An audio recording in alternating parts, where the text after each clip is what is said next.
សួស្តីអ្នកទាំងអស់គ្នាថ្ងៃនេះដែរខ្ញុំមកប្រាប់អ្នកទាំងអស់គ្នា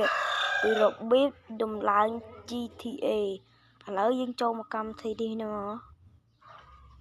កសង្សារសិននេះគ្នាជាដំបូងនេះគ្នាចុចពាក្យឃើញអាកន្លែង download ហ្នឹងមកតោះនេះគ្នាចុចអាកន្លែងនេះមកនេះគ្នាចុចអាកន្លែងថ្មីចឹងនេះគ្នាមកឆេងចុចអាកន្លែង4ទ្រង់មួយមកហើយចុចអាកន្លែងសញ្ញាព្រុសនេះមកហ្នឹងចាំតិចគ្នាមិនហើយយើងចុចដំឡើងមក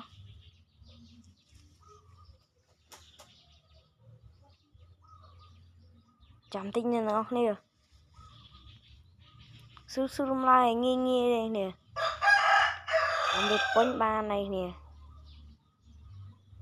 ចាំតិចទៅនេះគ្នាស៊ីវ៉ាន់នេះរៀង slow តិចនេះអ្នកនរគ្នារងចាំយូរតិចហើយបាននេះគ្នាហើយចុចរួចរាល់មកនឹងបាននេះបាទអញ្ចឹងវីដេអូយើងមានតែប៉ុណ្្នឹងទេ